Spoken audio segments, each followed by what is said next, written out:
Thank you, Mr. Chairman. Firstly, let me just say I was proud to join with my colleague Jeff Duncan to introduce H.R. 3783, the Countering Iran in the Western Hemisphere Act, which I'm pleased to say was marked up and passed in the Foreign Affairs Committee earlier this month. The legislation would call for the State Department to investigate Hezbollah's presence in the Western Hemisphere and create a long-term comprehensive strategy for keeping our communities and our nation safe. The purpose of this legislation, or the inspiration, came from hearings in this very committee where expert witnesses had informed our committee that Hezbollah has a presence in the 20-country region of Latin America, but also in 15 American cities, as well as 4 Canadian cities.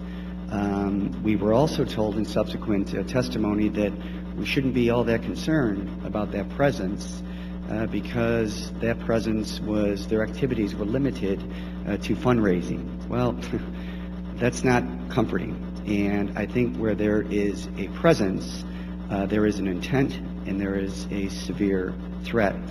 We all know Hezbollah is a terror organization. They're committed to violent jihad. They act as a proxy for Venezuela, for Syria, and for Iran.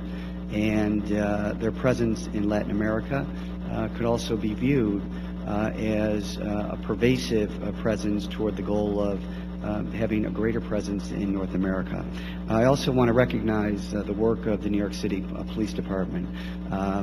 Following, the recommendations of the 9/11 Commission, the New York City Police Department has established itself as probably the most effective counterterrorism organization in all the world.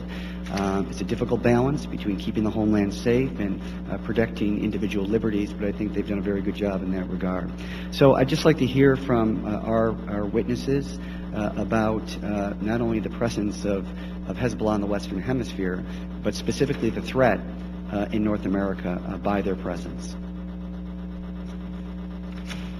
Thank you, Representative. I think the dynamic that we heard about in North Carolina with this cigarette case, where you had individuals conducting criminal activity, that criminal activity was funding Hezbollah operations or Hezbollah activities overseas by its transmission to Lebanon.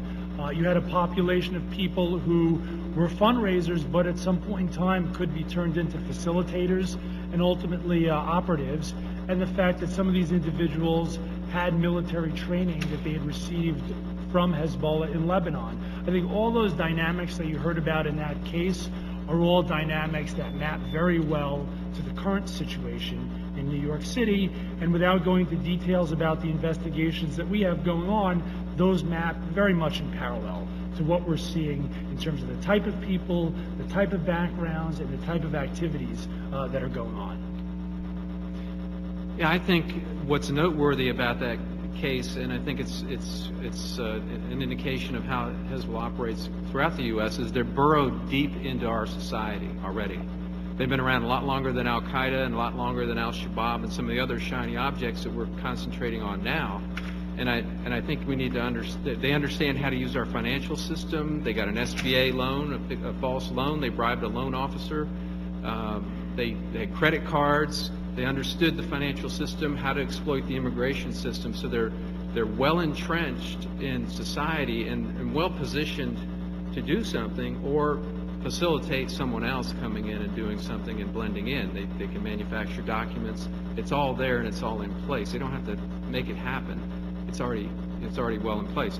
The good news is there's 104 joint terrorism task forces across the country, and you got 56 field intelligence groups, and you've got a new preventative mindset out there instead of reacting to what's going on. I think their intelligence community and the FBI and the NYPD and other agencies are out there shaking that tree.